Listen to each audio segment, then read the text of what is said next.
of change.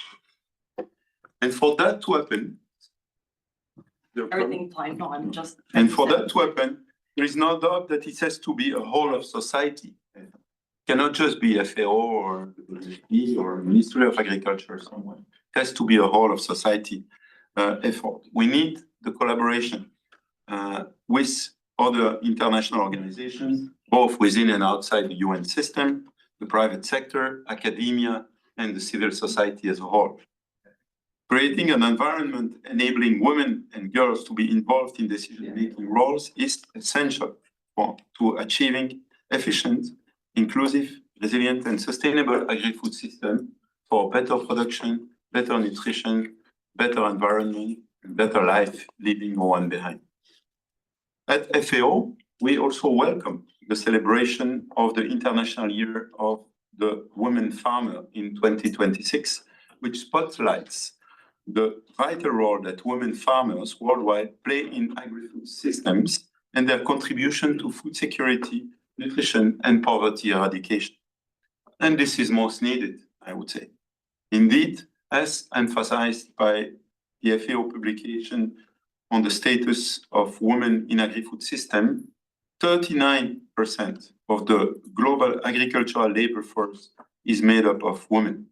Unfortunately, women encounter significant discrimination and challenges in land and livestock ownership, access to quality and secure jobs, equitable pay. For example, for every $1 that a man earns in agriculture, a woman earns only 82 cents. Also challenges in terms of participation in decision-making process and access to credit and financial services. On top of that, women are more likely to be employed in vulnerable and precarious forms of work, particularly within the agri-food system. Globally, 20.4% of young people are neither employed and neither in employment, education, nor training, with young women twice as likely to fall into this category as young men.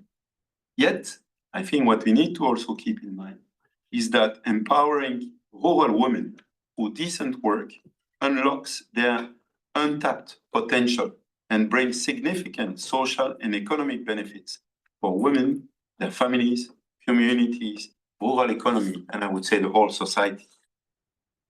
As we reflect on these statistics and examples, it is vital to understand the interlinkages between the work that FAO does to achieve zero hunger, SDG 2, and the work towards achieving SDG 8, decent work and economic growth, and SDG 5 on gender equality. In today's Thematic Youth Assembly, we will hear from various technical experts, young scientists, young farmers, and leaders who are paving the way for exploring strategies to promote decent rural employment opportunities for women and girls. They will emphasize the importance of accessing resources, education, training, innovation, technology, land, and other assets. Additionally, we will learn from all of you participating and sharing your ideas, thoughts, and insights. We hope we can keep an open mind and practice the art of listening to one another, which is not always easy, but it can happen. There is no one-size-fits-all action, but by working together, we can develop and create solutions that will lead towards actionable steps in supporting women and girls in decent rural employment. At the heart of the World Food Forum Global Youth Action Initiative is the belief that young people are not just tomorrow leaders, they are also today's change makers. And I repeat, that young people are not just tomorrow leaders, they are also today's change makers. Very important. You are the innovators, activists, and thinkers shaping the future of food, agriculture, and rural development. This platform is your platform. It's for you to share your ideas, projects, passion for creating a better world and closing the gender gap in agri-food system. Today, as we kick off the new year and still celebrating the lunar New Year, while also preparing for the year of FAO 80th anniversary celebration, we must not only recognize the progress we have made, but we must be fully aware of the challenge ahead and act on that. As we embark on this journey together, let's remember that the solutions we seek will not come from any one individual or organization. They will come from all of us. As I said, all of society effort, working in partnership across borders and sectors, united by a common purpose. Now, it's my great pleasure to hand it back to our moderator, WFF Youth Policy Board member, Marilena Bergmeijer. And we thank you again for your engagement, and I look forward to really a fruitful conversation and a lot of great ideas coming forward. So thank you very much. Wish you a great meeting, and I hand the floor back to Marilena.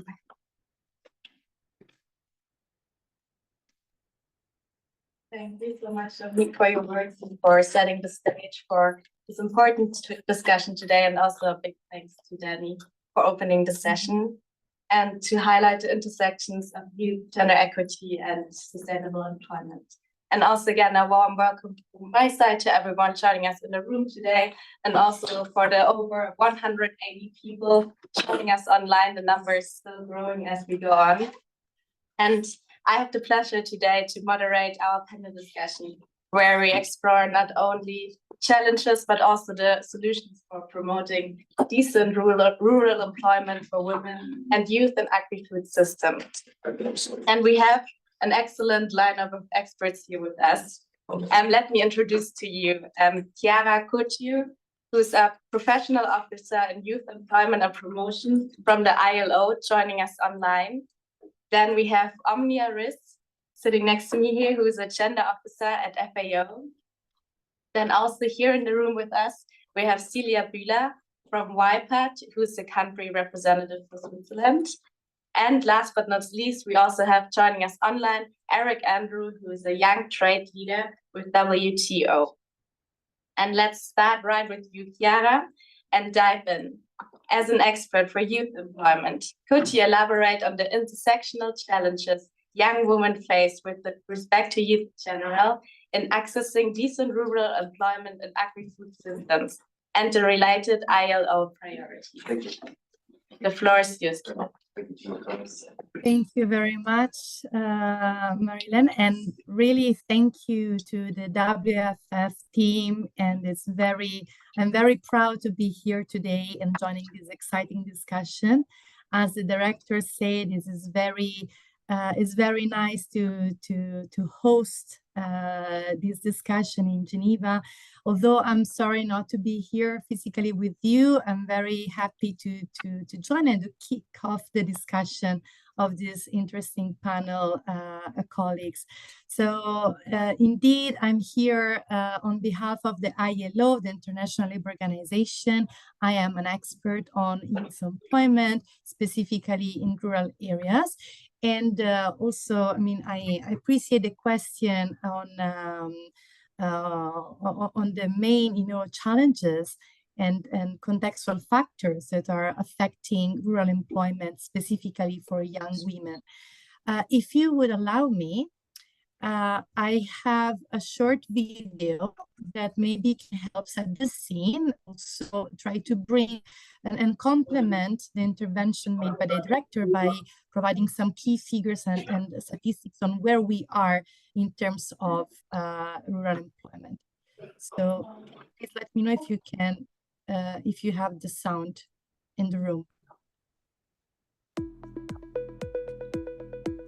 Yes. Globally, 1.2 billion young people, many residing in rural areas, are set to shape the future of agriculture and rural economies.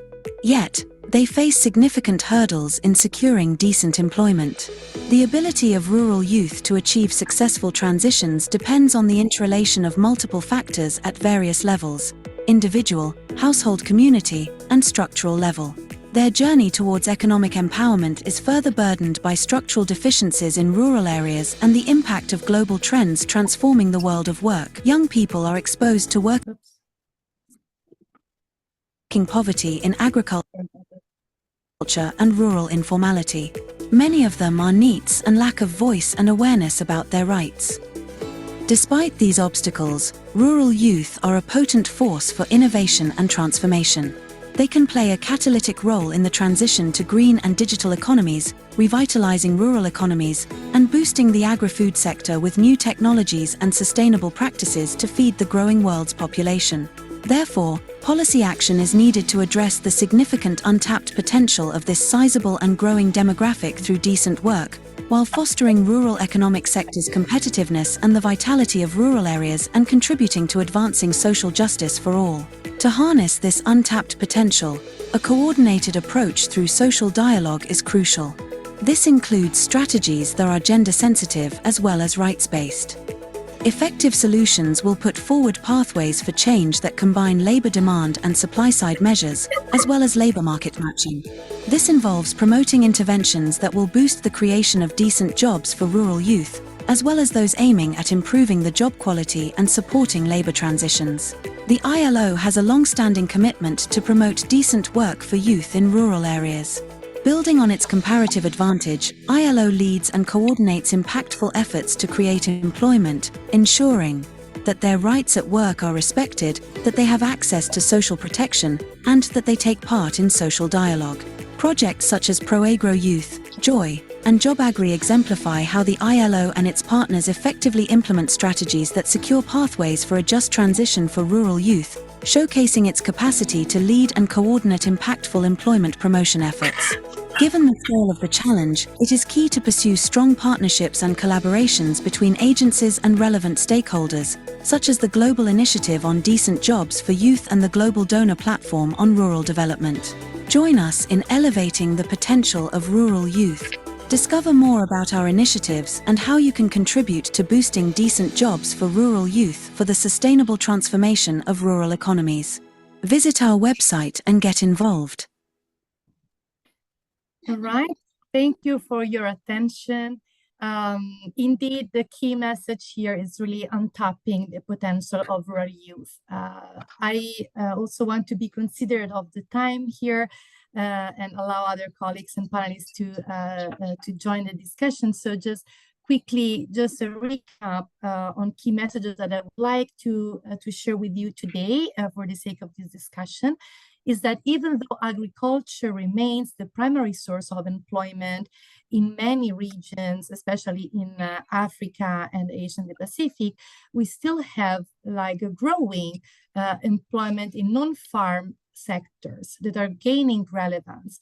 Indeed, our latest statistics say that 40% of rural youth employment in Latin America, for instance, is in non-farm sectors. So this is really also a moment where we need to also think beyond the rural economy as we used to look at in the past decades, and really try to understand what are the new drivers of success and employment growth, such as, for example, tourism, aquaculture, and forestry, for instance. Now, among the rural areas, youth, especially those aged 15 to 35, make almost up half of the agriculture workforce. So really is like, you know, almost the majority of people working and living in rural areas are youth. And of those, I mean, more than 50% work on the agri-food sector. So here we can definitely see a high potential to explore and to untap in our intervention and actions. However, just very briefly, and most of you are also aware, but latest statistics shows that rural youth, especially rural women, are experiencing working poverty and a widespread informality. Indeed, 1 in 3 agricultural workers in the formal economy work in agriculture. And if we think specifically about women, that is the topic of today's discussion, see that they are overrepresented, especially as own account workers and contributing family workers. So very specific jobs and working profiles that we definitely need to take into account when we want to tackle the employment challenges in rural areas. Now, the director correctly mentioned the youth not in employment, nor in education or training, the so-called NEET, are still widespreading globally. Indeed, our latest statistics from the Get Youth Report 2024 say that 20.4% of global youth are NEET, so not in employment, nor education or training. And out of those 256 million of youth globally, 171 million, for instance, 28% are women. Compared, you can see here, compared to 85 million young men. So here, the gender gap is already evident by simply looking at the statistics. Young women, and in particular so in South Asia, that is an area of concern, is growing to 42.4%. So we need really to understand what is preventing young women to access educational opportunities and also employment. Speaking about needs, it was even more so if we look specifically on rural areas. So the needs rate are higher when we compared urban versus rural youth. And as you can see from the graph on the left-hand side, the gender gap is even more evident when we look at rural areas only. So there are two main categories of need here. We have to need to look at the personal circumstances that are behind as a driver of these barrier, but also look at the labor demand side of this phenomenon, and particularly look at the lack of available jobs or education opportunities for youth in general and for young women specifically. So we already touched very briefly some of the key indicators, economic indicators that are affecting youth, but we already noticed that when we look and break down by gender, we see that there is some specific challenges and barriers that are affecting youth as a group, but young women specifically, especially rural young women. So what are those barriers? What are these specific challenges, gender barriers that are facing rural young women? Definitely something is cross-cutting of what we say being rural. And in these we mention, for example, the lack of resources, the lack of productive inputs, but also, for example, a lack of infrastructures of any kind. But in addition to that, rural young women, they're also subject to cultural and social norms that are preventing them to access education or employment. They are victims of gender stereotypes, or in some cases, gender violence or domestic violence. And most of all, in some cases, and as I showed earlier, they mostly engage in unpaid care work and in informality, making policymakers and decision makers more difficult to tackle the specific group of young women. So what is the ILO approach? I was asked to show what is the ILO approach to promote decent work in rural economies. We already mentioned this in the video, but it is clear that this is not a typical situation where one size fits all. There are so many dimensions, multiple determinants that are affecting the transition of young people from education to employment, but to decent employment speaking. So we need to take into account all those barriers.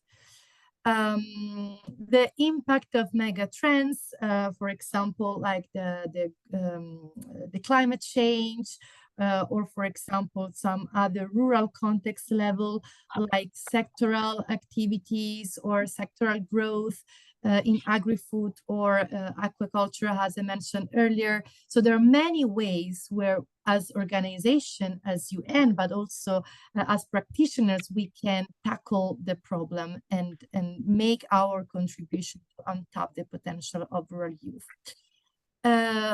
What we do at the ILO level is to work on an integrated and coordinated approach.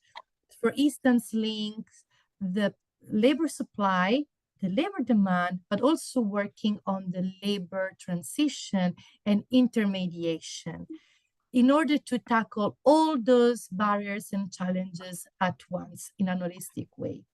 But we have three main pillars that we always take into consideration when we work on rural areas, and those are gender responsive policies, right-based, and focus on social dialogue. Those are three main things that can really ensure the transition is gender responsive, that is fully embracing all the rights at work, the voices of young people that are conveyed through social dialogue. So the coordinated approach is preferred to a standalone measures that are very useful on the spot, on very specific problems and solutions. But as I said, whenever we look at the whole labor market, labor demand, labor supply, labor intermediation, this is where when we can really promote sustainable change, sustainable and impactful change in the life of rural youth. By working on the creation of decent jobs for rural youth, so this is more working in making the rural areas more productive again, let them grow and creating more decent jobs opportunity, but also improving the quality of those jobs for rural people by working on labor conditions, labor rights, through social dialogue.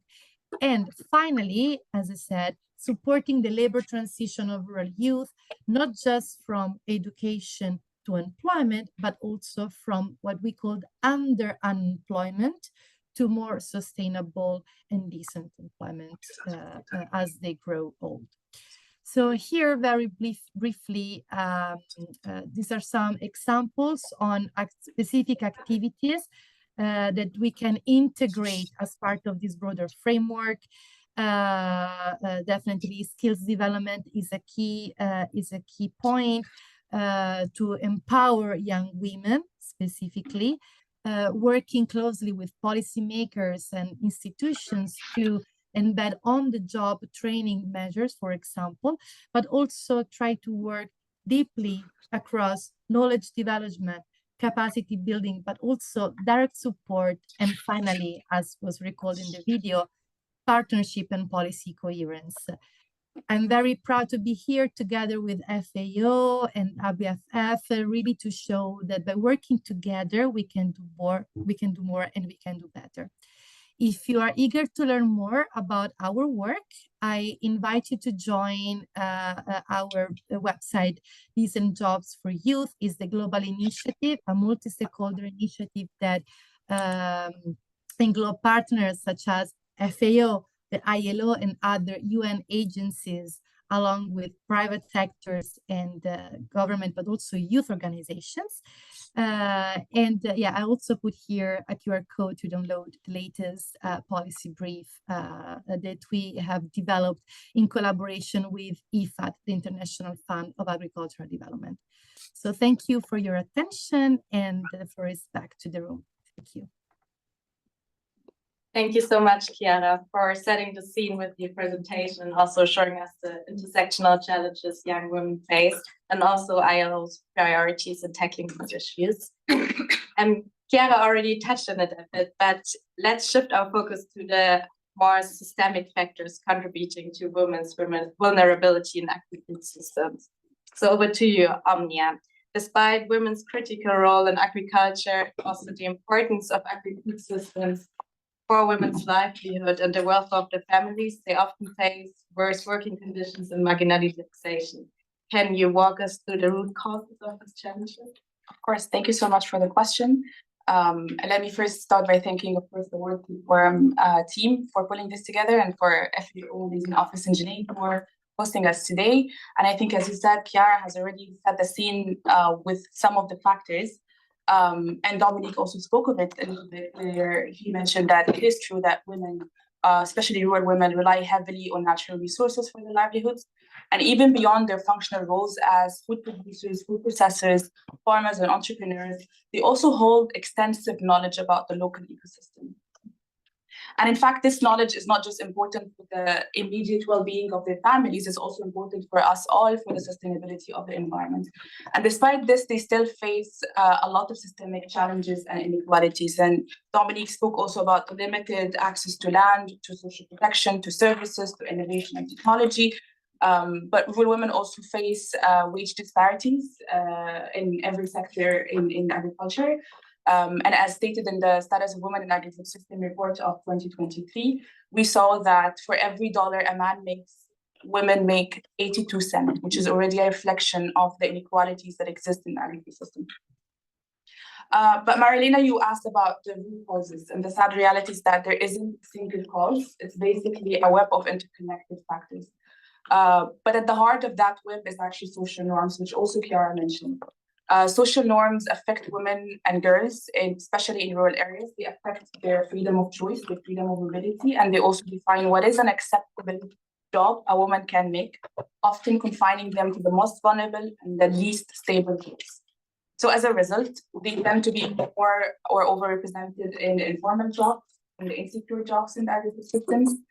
They are the ones who are left behind working under very harsh conditions, with no access to social protection, and they are more subjected to greater exposure to economic risks. Additionally, social norms also define how male extension workers could or not engage with farmers. So in some societies, women do not receive any trainings because of the disproportionate burden inside the household, but also because the norms dictate that they cannot receive trainings from men. And of course, we cannot ignore the fact that women and girls are disproportionately affected by climate change, and these issues might even add on the burden of work inside the household. So they miss on the opportunities to attend schools or to finish their education. And in some rural areas, girls could be even more subjected to risks by being introduced to the labor market or even unpaid labor very early, or they get married off at an earlier stage where they would not be able to finish their schooling.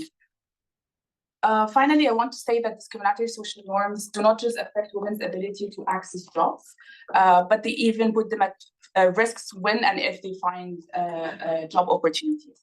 This is because we see that gender-based violence and sexual harassment is very predominant in all the spaces. It's in the workspace, it's in the public spaces, it's in the transportation, and also it is in our households.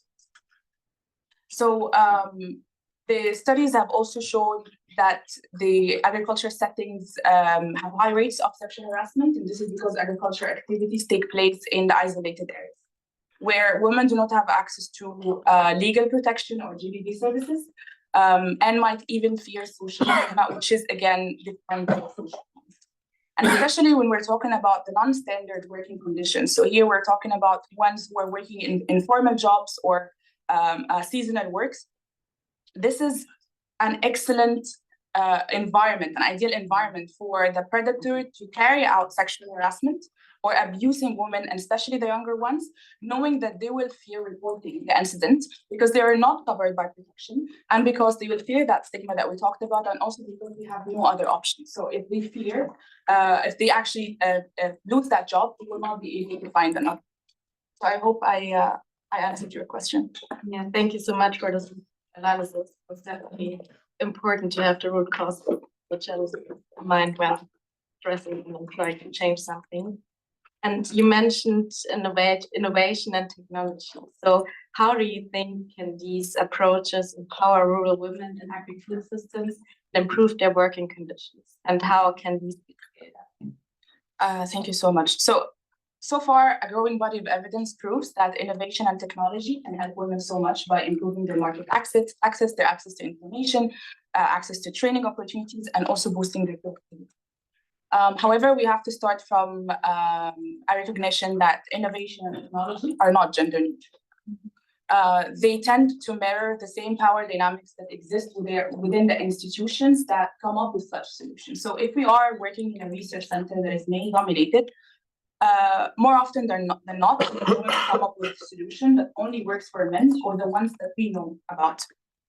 And this is the unconscious bias that everyone knows about. So from here, I think we can agree that helping women with innovation and technology does not start or end by just distributing tools. First, we need to ensure that rural women are active participants in the scientific research that comes up with the solutions. They are the ones who that we need their feedback. They are farmers, knowledge holders, they are entrepreneurs. And we need to understand that just as we have knowledge they don't have, they also have knowledge we don't have. Secondly, I think innovation have to aim to reduce the physical workloads that rural women have, which is definitely contributing to their harsh working conditions. So introducing labor-saving technologies or climate resilient crops could help women so much, but we need to ensure that these innovative solutions are culturally appropriate and contextually relevant. And yes, innovation in that manner can help women so much in accessing decent working conditions, but we need to put in our consideration also that such solutions has to be accompanied by other interventions that uphold decent rural employment. Factors like social protection, fair wages, protection from sexual harassment, maternity benefits, and so on. We also need to ensure that with our innovation and technology, we tackle and address the systemic and structural inequalities that women face. So, for example, we have the digital gap in the agri-food system or in the rural areas. Innovation and technology can help women. For example, accessing training opportunities online or getting market access, better market information, or better climate information to adjust their crops and so on. But we cannot just do this and stop here. We need to accompany this with a lot of digital training and digital literacy sessions for women, and making sure that we reach the ones who are further behind, and making sure that young women are safe using the internet, because it is very unsafe over there. And we need to ensure that they are protected from harassment on the internet.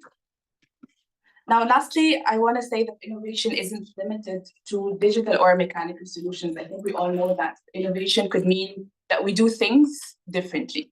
So speaking of the bioeconomy sector, we will talk about later in the breakout group, we saw that a lot of good opportunities emerged from simply shifting our focus on the food waste to turn it into resources, like productive resources. So in the fisheries sector, for example, we saw that roughly every year we have 38,000 tons of the fish skin that gets discarded at a global level. By turning that fish skin into leather that you could wear into fashion through some innovative tools and innovative solution that is actually building on local and indigenous knowledge in the field, we have opened up a lot of good economic opportunities for women. And not just here, but we also contributed to the sustainability of the environment. We have came up with green job opportunities, and we fostered economic and community engagement. Lastly, I want to talk about the scale-up recipe, which I think also Chiara talked a bit about it. First of all, we need a lot of capacity building initiatives to help women, and especially the young ones, to access trainings and business skills and also leadership skills. But we need to ensure that the financial mechanisms are also focusing on women and targeting them through blended loans and low interest finance support systems, so that they can invest and grow and have actually confidence in taking on the new innovative techniques. We need a lot of policy integration, because so much we can do is on the community and the grassroots level, but if our successful approaches are not taken up by the national level or the government, we are not really going to do so much as we hope to. Lastly, I think what works like magic with women is the networking and knowledge sharing platforms. Especially when we're talking about rural women, they tend to not have trust in the system. So the best you can do is actually ensure that they come together, because they trust each other, even if they don't know each other. So such platforms can help women so much in uptaking good innovative solutions that worked in other areas, and they know how to adjust it to fit their context. So I think I'll stop here. Thank you so much for your input, for sharing concrete, innovative, and also how they can be scaled up. And now let's find out how young professionals are supported in the space. Celia, YPART is actively helping young women to enter and thrive in agricultural system. Could you share more about how your organization facilitates access to decent rural employment and builds career pathways? Are there, for example, like tailored capacity strengthening activities that also Omnia talked about? And looking at the time, please stick to your most important points. Thank you. Thank you very much, Marilena and Omnia and Clara. Before I took some note, and I'm really happy to see that the points I have also aligned with what you just said, and I think we can build on that and other inputs. So, as you mentioned, YPART stands for Young Professional for Agriculture and Rural Development, and YPART has been around for now almost 20 years. And just on a personal note, one of the founders is now one of my colleagues. So we have really this kind of next generation. We're still there. One generation later, it all started because they noticed we still have so much space and say in the influence spheres. And I mean, 20 years later, we're still there, but I'm super happy and glad to see that now we have such platforms such as the World Food Forum as well to leverage those initiatives and connect even broader. And now we have more than 50 country representatives, and I have the chance to be one of them for Switzerland. And as we all know, and as you mentioned as well, or Chiara, that we have no one-fits-all solution. I think the challenges related to use have to be really context-specific to be efficient. And for that, you really need to reach out to the young professionals who know their context very well, who knows their challenges, but also the levels of action, as you mentioned, all the social norms that are big barriers. And those young change maker leaders also need support in order to bring back to their community that they're really willing to. They need some support and tools.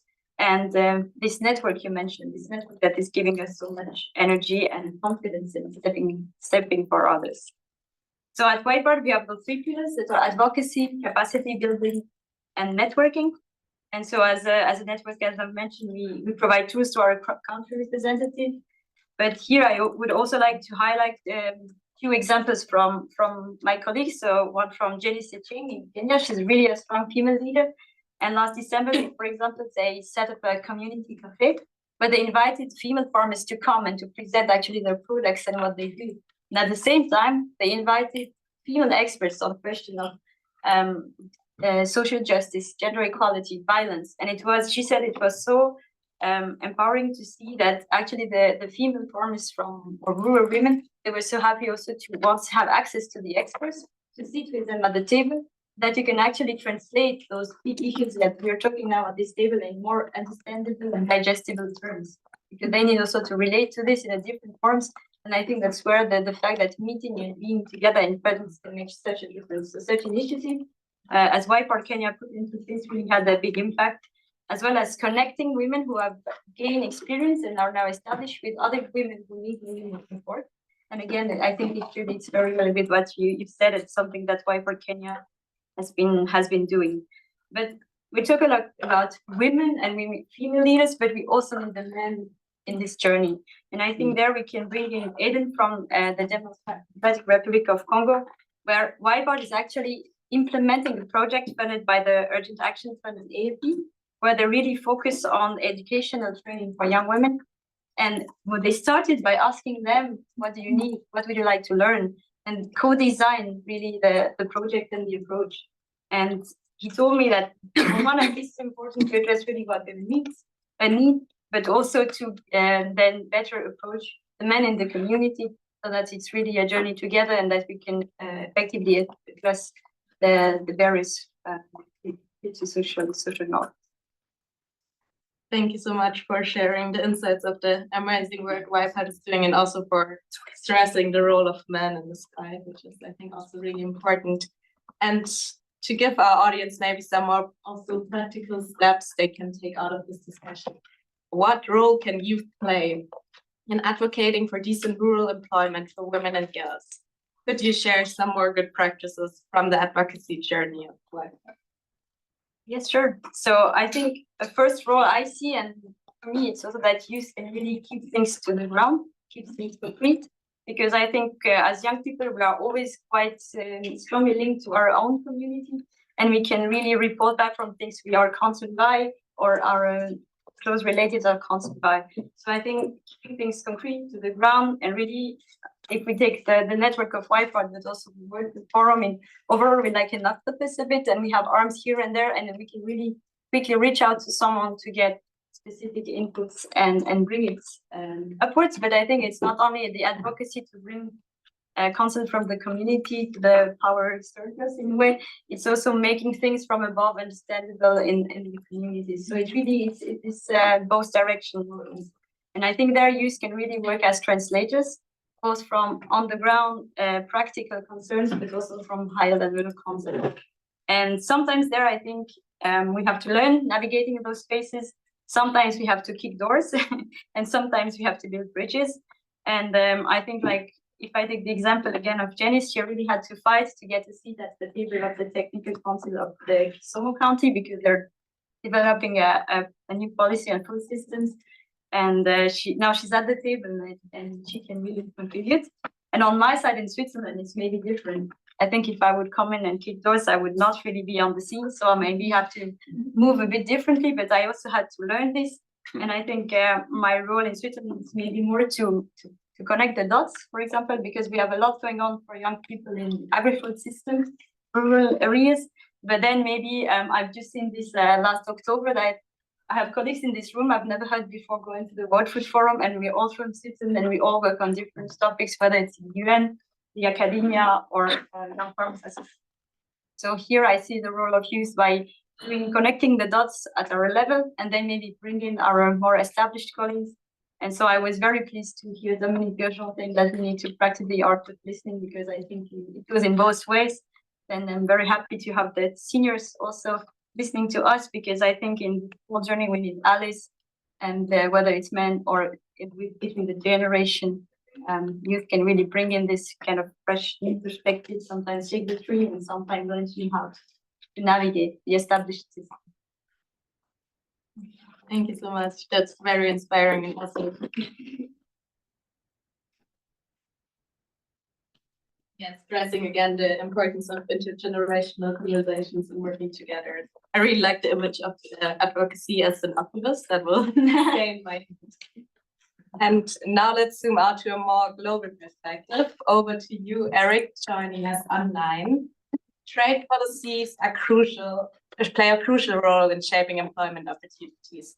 From your perspective, how can trade policy be leveraged to promote decent rural employment for women and girls? Thank you, Chiara, Omnia, and Celia for excellent points. I would like to start by saying that 8 billion lives and every mouth needs to be fed. And even in the fast-evolving world of AI, in my opinion, 3 basic things remain the most important material needs of man, which is food, clothing, and shelter, and agriculture really is the answer to all of this. In many parts of the world, women remain the backbone of agricultural development. Yet there are a lot of systemic barriers that we have actually listened to. But then I would actually like to work on a bit of African statistics. Women contribute 70% to the informal cost and 40% of small and medium enterprises in Africa. And countries like South Africa, Ghana, Nigeria, Uganda, Ethiopia, women entrepreneurs are crucial contributors. But then some of the systemic barriers we see is like the one mentioned by Omnia, where the guy earns $1 while the lady earns 87 for Africa. So we have a lot of challenges, right? We have challenge in the place of access to resources. We have challenge in the place of informality in the sector that women are actually most engaged in. And then we also have the education and skill gaps that everyone has been talking about. But then we will not deny that over the years, there's actually been some progress. Because when you look at the WTO's annual report in 2024, it really highlights how the Buenos Aires Declaration on Women and Trade has led to better financing and access for women entrepreneurs. We can see rising potential of the Africa EFCFTA in unlocking new job opportunities, and we can see the ITC's initiative training over 3 million women. But then with this progress, how then can trade policies support decent employment for women and rural areas? Well, I would like to give a bit of recommendation, but I would actually like to also see for whom, because many a times we see recommendations in this space with nobody to belt the cat, and so we have a lot of papers. And so the first thing I really want to talk about is the expand of trade financing for women-led agribusinesses, because when you talk about promoting decent rural employment for women, okay. Hi, Marilena. I just saw a comment that you cannot hear me. Can you hear me? Do you maybe have a microphone, like earplugs with a microphone next to you? I think the sound's not the best, but otherwise we can hear you well enough, I think. Thank you.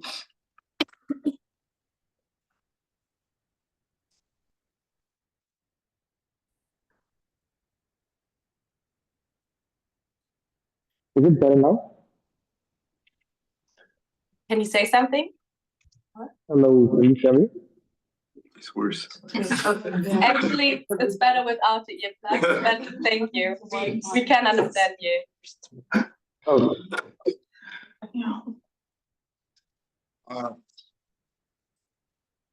Okay, can you hear me now? Yeah, now it's good. Thank you. Yes. Okay, I think I should just stick without the airport.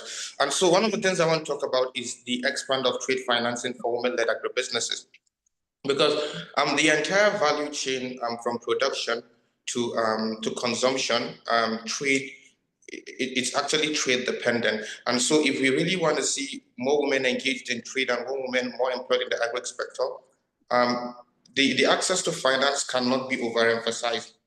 And that is why I want to make one of the recommendations as a call for multilateral organizations like the WTO and also the World Bank to work with national governments to provide financing schemes that target women-led agribusinesses. But then this should actually target, this should actually cover low-interest loans and microfinance opportunities that do not require collateral, because one of the things that we see in this part of the world is that women a lot of times do not have collateral to take finances. And then we actually also want to talk about formalization of the sector. And then for places like Africa, this cannot happen without enhancing education and digital inclusion. And that is why one of the calls really would have to be for governments and organizations to enhance the digital literacy for rural women, enabling them to participate in e-commerce platforms and digital trades. Training programs will be tailored to women's needs, and it should cover topics like online marketing, mobile banking, and e-commerce for agricultural goods. And then we can actually also work towards stricter implementation of platforms and initiatives like the WTO's Trade and Gender Policy Framework. When we see more countries and more nationals adopting and implementing, this actually helps a lot, and we'll see that this will trickle down. And then we must remove discriminatory barriers to women's land ownership and access to credit. When you come to Nigeria, a lot of smallholder farmers contribute to the food that we eat. A lot of women also contribute to agriculture, but very little women actually own their own lands. And so this discriminatory barrier of women owning lands must actually be solved. And that actually has to do with governments of countries. And we also have to emphasize gender-responsive supply chain, where the governments and projects should encourage private sector firms to source some of their raw materials for women-led farms, so that we can encourage women to actually adopt that farm-firm approach, where even them are no longer looking for employment, but are also employers of labor. And multilateral organizations can actually also help in that through the creation of framework and guidelines that can help women's participation in global supply chains, and also promoting fair wage policies to ensure equal pay for men and women. So one of the things that must really continue to be advocated for is that pay parity, where same work hours should actually give same pay, as even in informal sectors. But then we can see there's a lot of progress in the international space in discussions. But if most of these things do not trickle down to grassroots, the growth will continue to be impeded. And that is why for everything that that is done, especially in conversations like this, the recommendations as they move from the multilateral organizations to governments to nationals to local organizations, we must encourage that they are actually trickled down even to the grassroots communities.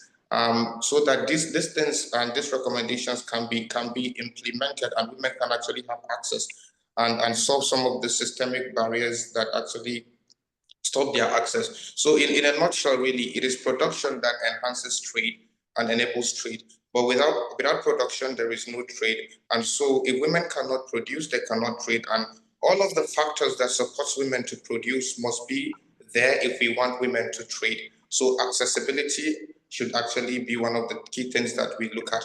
And so I don't know if you can still hear me, Marilena. Yes, we can hear you. Yeah, because I can faintly hear you, but I can. Okay.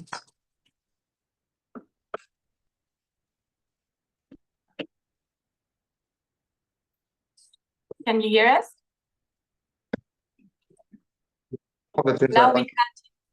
No. We can't hear you anymore.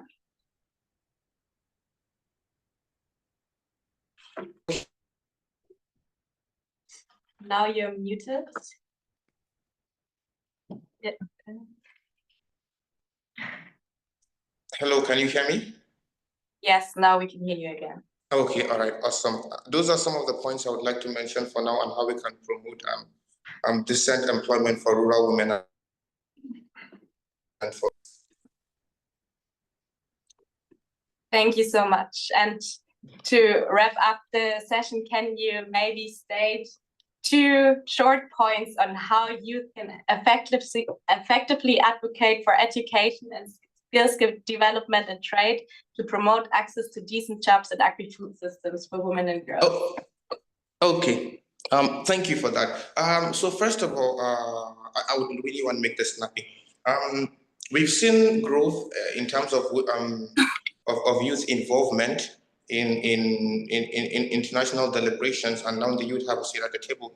But one of the first things I want to say is that having a seat at the table is not enough as a young person. So your voice must be heard. Your voice must be heard. And then we've seen a lot of people set up. Sorry, can you not hear me? We can hear you perfectly. Okay, awesome. So we've seen a lot of organizations set up youth policy board, youth advisory boards to listen to young people. But then I often like to ask the question, how much of youth recommendations are actually incorporated in decision making? We must ensure that these youth programs and the youth voices are not just statistics or KPIs that we've listened to young people. Thankfully, the WFF actually has a youth policy board. And some of the ways we can actually look at is sometimes the financing that is allocated for programs like this. And even from the budgetary allocation, we can see, okay, fine, do we really value the recommendations that are coming from these people? Because it is only the person that has a voice that actually can speak for the voiceless. And so some of the ways, now quickly, you've asked me to give very 2 points. As a young person, some of the things that we have done in Nigeria that every young person can actually also do is to lobby for policies that integrate gender inclusivity in education and skills development within the agri-food system. This includes pushing for curriculum changes, scholarships, and funding for women to access trade and climate education. For example, some of the things we are actually trying to do right now is to ensure fair and equal gender budgeting in terms of climate smart agriculture for women in rural areas in northern Nigeria. And also, another thing that you can do really is to push for investment in technology and innovation that makes it easier for rural women to access trade education, skills and development. I think that is actually also a very important point that must be done. But then also one of the things I want to say is that young people are sometimes the first the first intercept to most of this technology, the first intercept to most of opportunities that come. And so as young people, one of the things young people should also try to do is that as you're advocating and you're pushing, when the results come, you should actually also be that point of access that takes it down to rural communities, that takes it down to women.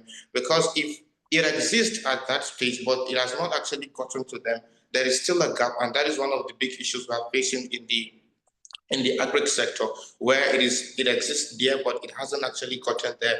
And also, we cannot overemphasize the role of social media. Social media is actually very big because young people are policy influencers. They are not policy formulators most of the time. But then you see even the people that formulate these policies, they are either on social media or they have children on social media. So one of the things that young people cannot stop doing is really to look for platform-specific engagement models that would actually be able to promote the voices of women and young people in accessing some of these technologies and developments that are needed so that we have an equitable and fair agri-food system. And so thank you very much. That is, sorry if I gave more than two, but that is it for now. Thank you, Marilena. Thank you so much, Eric. That was very insightful. And with that, we will wrap up our panel discussion. Thank you for all the speakers and the panelists.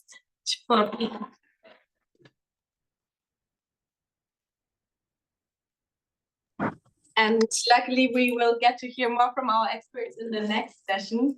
I will, looking at the time, very quickly introduce what we are planning to do next. So we're gonna split up into breakout groups. We will have 4 breakout groups, 2 online and 2 here in the room. And each group will be supported by a technical expert and a YPD facilitator.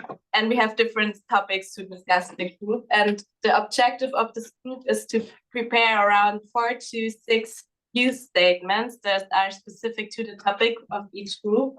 And there should be 2 types of statements, like the first one, statements that identify the main issues at stake, for example, identify the synergies and linkages between the SDGs. And the second statement should find like potential policy areas to intervene or concrete actions to take. And please be as specific as possible. The facilitators will have some examples with you to share. And yeah, I will stop explaining here that we have more time to discuss together. So enjoy your discussion and really take this opportunity, and we will gather all the inputs from you in the groups, and then we also continue to gather inputs from you online throughout the year and the next steps we're gonna do. So thank you so much, and let's start the groups. I think we can go. There is the first one group on understanding the role of young women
Welcome back, everyone online, back to the main room. And I'm just wondering in the room if you could give us a sign when to begin again. That would be great.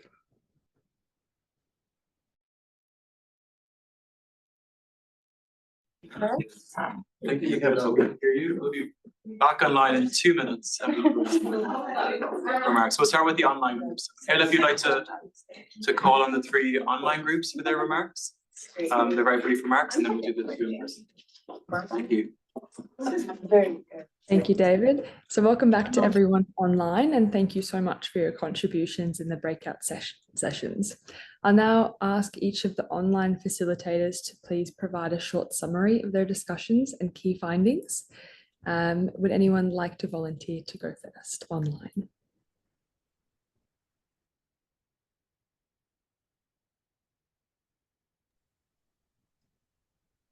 I believe the other 2 groups, we have Clara and maybe Danny as well.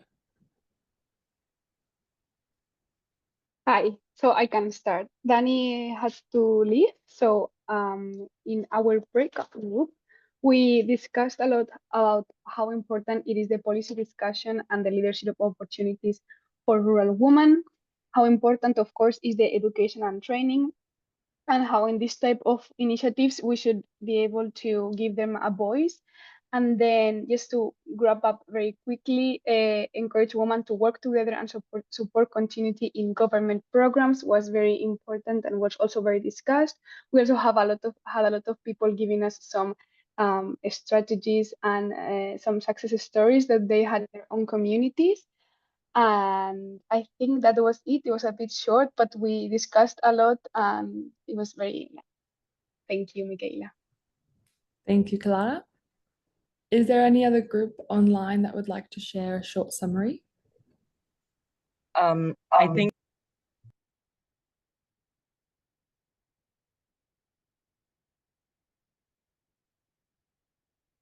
Group is online and there is Ozinor presenting for us.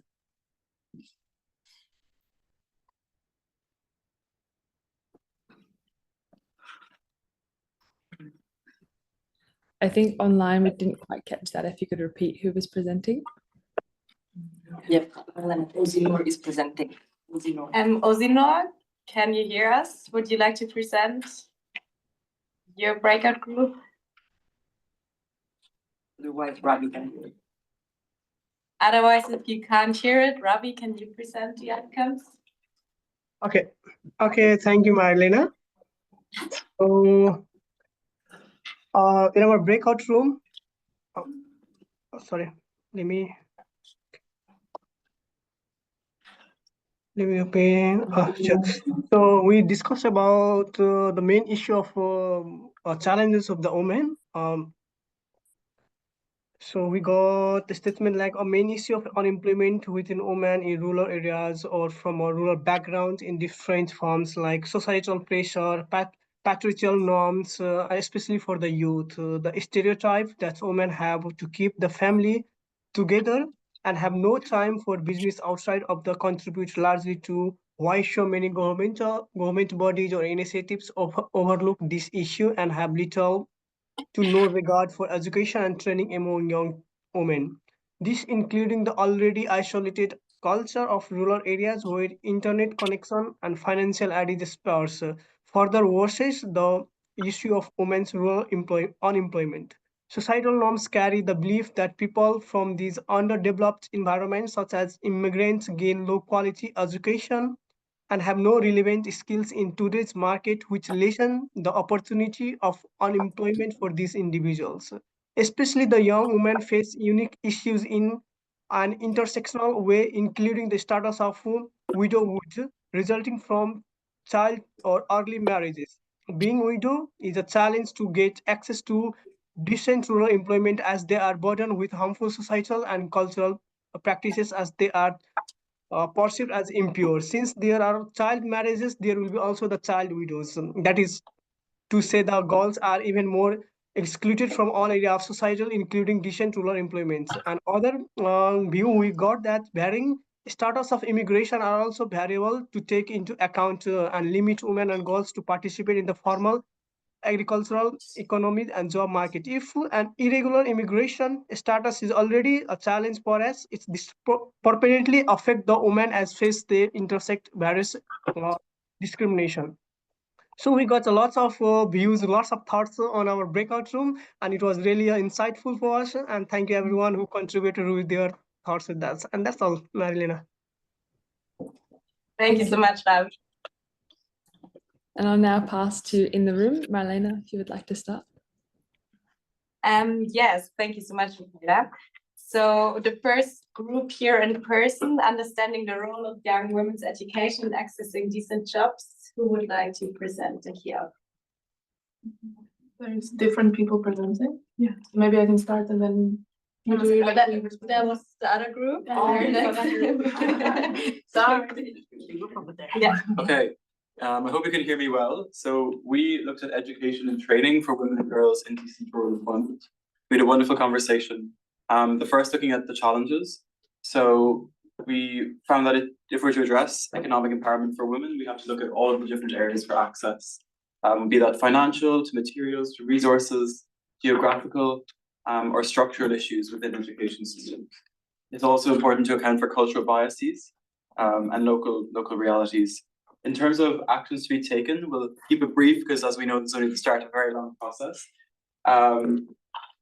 Education and training should be both culturally sensitive and gender sensitive. It's important to use accessible language, both offering in local languages and terminology that the women and girls understand, and also to recognize existing expertise and leadership, including of Indigenous peoples. And overall, maybe one final point to mention, which I think resonated with our group, was the importance of breaking social norms through also having education and training for men and boys, in addition to women and girls, and how better to empower and support the women and girls in their lives. So over to you, Maria. Thank you so much, David.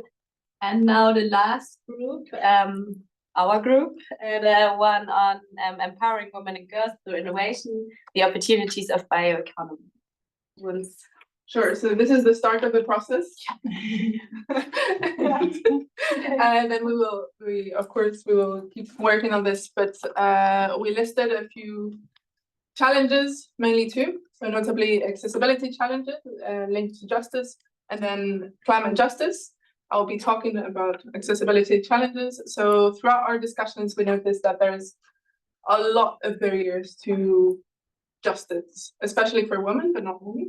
So we have access to land. Our case study was focused on Tanzania. In Tanzania, we had incredible progress when it comes to women's defense cases for access and equitable access to land ownership, but I mean, there's still progress to be done. So this is one part where justice fails rural women. Then we have intellectual property rights that can be sometimes detrimental. We have case studies of seeds, so seed rights.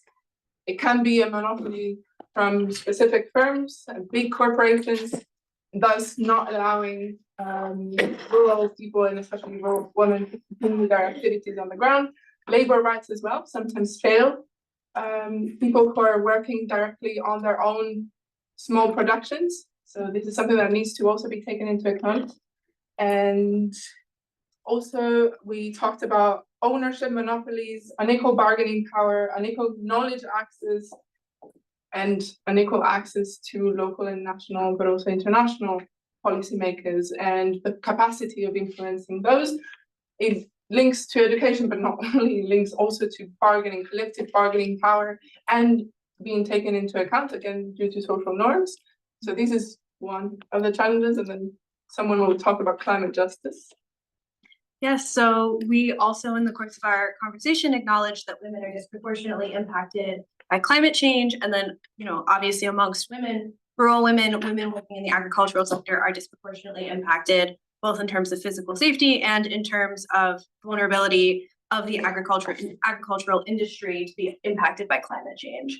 So acknowledging that as a key challenge in terms of, building resiliency and equitability in the rural agricultural space for women. Yeah, and then we looked at policy recommendations and we agreed that financial empowerment and inclusion is key in supporting rural women's innovation. And this is because most rural women are informal, self-employed workers. They operate without social security, employment benefits, or business protection. They have limited access to financial resources and are vulnerable to economic shocks. So financial inclusion and stabilization is absolutely not negotiable if these women will remain and continue to anchor rural economies, remain strong agents of food security and sustainability, playing a crucial role in agricultural value chain. So some of the proposed solutions under the policy recommendations includes microfinance, grant and access, obviously low interest micro loans and grants that can provide the capital necessary for stock expansion and resilience against inflation. We looked at price stabilization measures, entrepreneurial and financial training, obviously giving them the right training to have the strategies to manage their business effectively and plan to enhance economic resilience. And then finally, cooperative network and support system, which is absolutely crucial for these rural women. So women-led business cooperatives would create shared resources for bulk purchasing, emergency funds, and community-driven economic empowerment. Thank you so much. And luckily, we will be all able to share some more statements and inputs in the online form. Looking at the time, we will wrap up the session here now. And I will give over to you, back to you, Michaela. Thank you, Marilena, and thank you everyone very, very much for your active participation and valuable contributions across it today. The discussions have provided actionable insights into empowering youth and advancing gender equity for the increased rural employment opportunities. It's been really wonderful to see the evolution of this assembly from concept to execution here today. So before we close, I'd like to take the opportunity to share a few takeaway messages. It was sobering at the beginning to hear from our intergenerational panel about the current status of women and youth rural employment, but incredibly inspiring to hear about the range of initiatives and programs that are making a difference. I particularly resonated with our keynote speaker's comment highlighting the significant economic and social benefits that can come from improving rural employment. And of course, Ms. Omnia's commentary around the local and Indigenous knowledge that rural women often hold, but is not adequately realized. We also heard insights about the role of men and whole families bringing in along this journey. And of course, comments around building gender-sensitive supply chains and trade. As next steps, we'll continue these discussions during the side event at the Commission on the Status of Women in March 2025, and launch a position paper at the high-level political forum later this year. Starting in mid-February, so just in a couple of weeks, we will open an online call where everyone will be able to share their input. And this forum will be open for several months, so your input will be used to shape the youth recommendation paper. We really invite you all to take the opportunity to contribute to this, and you'll find details about this call for inputs on the World Food Forum profile. But if you do have any questions, please reach out to Martina Borreo or David Giles from the FAO Office of Youth and Women, who are in the room with you today. You'll also find their contact details in the chat for any of our online participants. And with that, on behalf of the organizing team, I would like to extend my sincere gratitude to our speakers, our facilitators, and all of the participants for your engagement. Together, we can drive meaningful change in decent rural employment for women and girls. So thank you. And I'll now pass over to Mr. Kazuki Kitaoko, the Director of the Office of Youth and Women at FAO, for closing remarks. Over to you, Kazuki. Thank you so much, Michaela. I hope you can all hear me, because we didn't do a sound check. Okay, you can hear me, fantastic. So thank you, Michaela, for a kind introduction, and to all members of the World Food Forum Youth Policy Board for your dedication and in guiding this Youth Assembly's strategic discussion today. It's a truly youth-led vision that you have been laying here as agenda on the table for further consideration in many of the governing bodies, as mentioned before. It is a really great pleasure to see this first thematic World Food Forum Youth Assembly session on supporting women and girls in decent rural employment. The first actually hosted outside of the FAO headquarters, as Dominique was saying at the very beginning. And I hope this is not going to be the last one. I think this is a really good example of how we can use the different places in the UN system for having youth discussions, truly youth-led assembly discussions to bring some of these important aspects forward. And thanks also to the FAO Liaison Office in Geneva and the International Labour Organization for hosting this important debate today. Perhaps for some of you who are a bit new to the Youth Assembly, the Assembly is the World Food Forum central platform for the systematic and structured engagement of youth in agri-food system governance.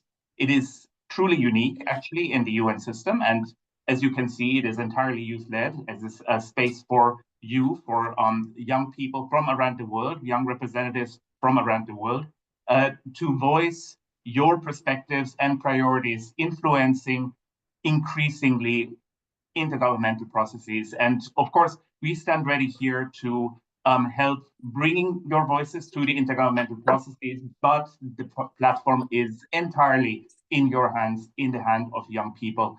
And before I react on today's discussion, allow me perhaps to say a couple of words about the newly established Office of Youth and Women. We were just established a year ago here at the FAO, and it's a true testament to the importance that FAO is putting on the voice of youth and of course women in this important transformation of our agri-food systems that we will need to see if we want to achieve the development goals that have been set by our membership.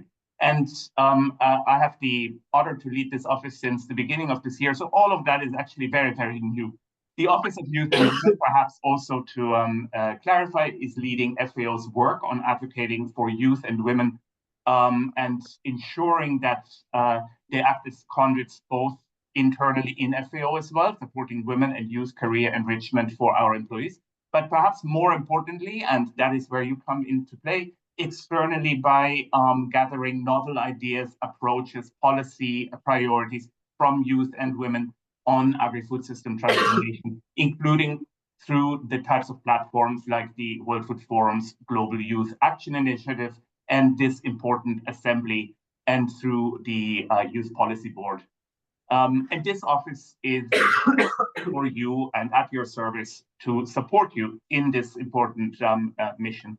In fact, as Dominique was saying also at the very beginning, it pointed out very strongly in his opening remarks, all of our actions are really based on the belief that youth are not only leaders of tomorrow, somehow far in the future or far in the distance, but truly leaders of today, as you are really leading such discussions, bringing the important perspectives that you have from different parts of the world to the forefront. And we help you in accessing the different governing bodies gradually to bring your voice really to bear.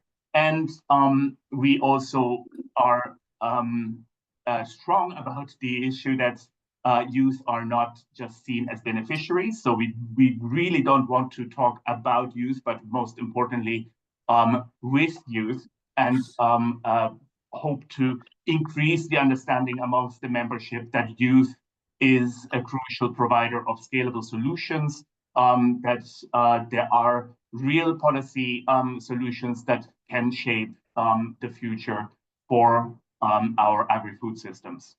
In 2024, the Youth Assembly met quite a number of times virtually and then also in person with more than 2,000 delegates from 150 countries. And last year's theme was Good Food for All, for today and tomorrow. And we focused on quite a number of things: learning, knowledge sharing, partnership building. And we were covering areas from forestry to fisheries to sustainable water management. And so really a lot of different issues, building climate resilient agri-food systems and so on. And many of these conversations led to youth statements, advocacy, actions, and so on, through the launch, in particular, of the Global Youth Action Plan 24-25. And that was launched last year at the World Food Forum flagship event in October. And this aims to turn policy recommendations into local tangible actions for youth to impact truly on their communities. In 2024, we had a very exciting year. The Youth Assembly grew considerably, and this also was seen as a growth in the value that was increasingly given to the Youth Assembly in the different international agri-food spaces, and in particular in food governance bodies. And I'm truly looking forward to what is happening this year in 2025 with such structured approaches as are now have now started with this consultation in this year. And I'm sure that this is just the beginning. This is the first consultation. So I'm absolutely certain that this will be an extremely impactful year for the Youth Assembly. So in all of that, please be assured, FAO is fully committed, is at your side, fully committed to supporting initiatives that recognize the vital contributions youth make to agri-food systems. And we know that your voices sometimes are very much being undervalued. And we do see this as one of the biggest issues that we need to address, in particular in governing bodies around the UN system. And we have also heard some of that today. Our work aims to challenge discriminatory norms and increase access of youth to education, training, resources, and ultimately also your voices in governing bodies, in policy spaces, and of course, now linked to today's discussion, ultimately also to decent rural employment opportunities and so forth.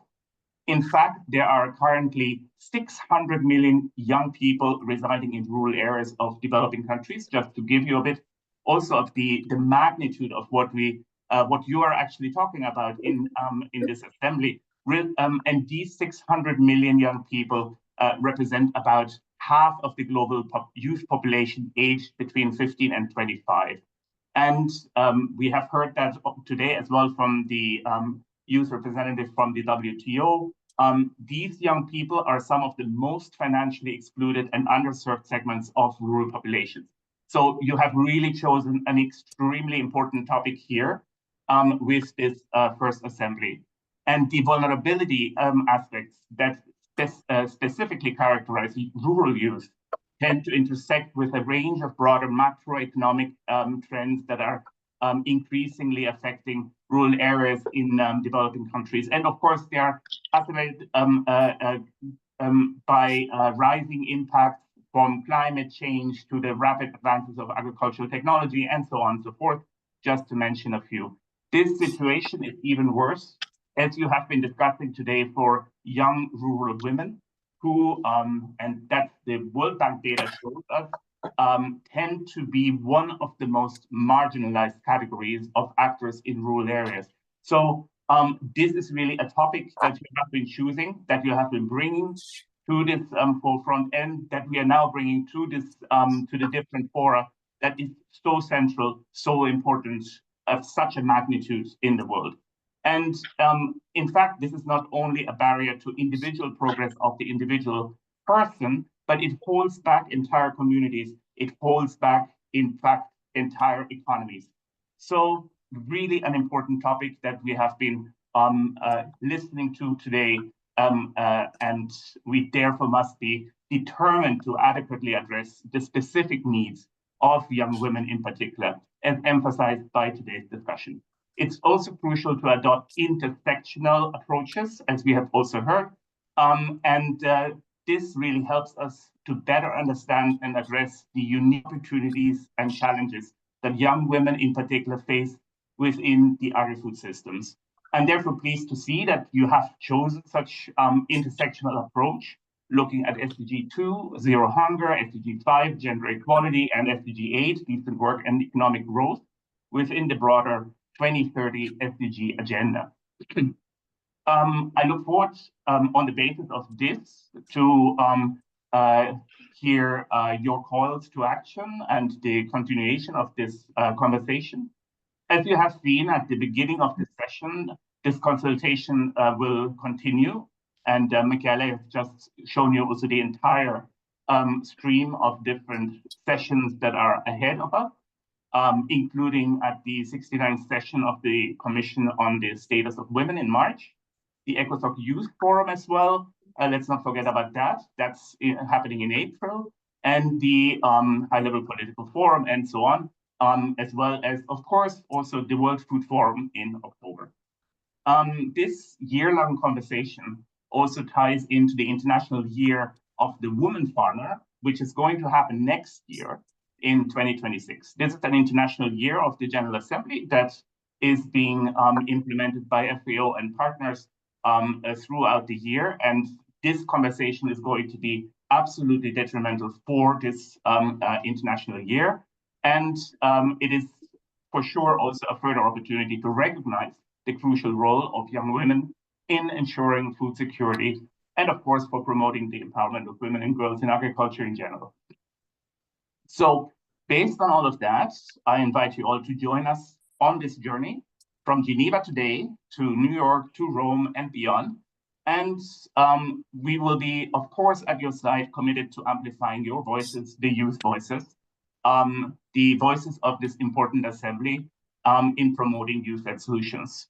And I'm happy to close today's session on this note and extend my thanks once again to the FAO Liaison Office in Geneva and the International Labour Organization for the collaboration in today's session. A thank you, a heartfelt thank you to all of the speakers, experts, and participants.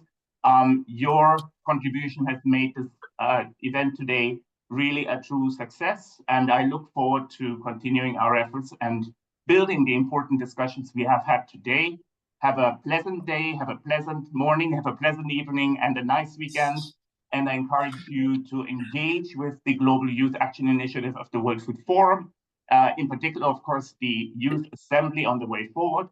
And I hope to see many of you in Rome, perhaps, or online at this year's World Food Forum flagship event, which is going to happen this October again. And with that, thank you, and back to you, Michaela, Marilena. I don't know who is going to do this closing.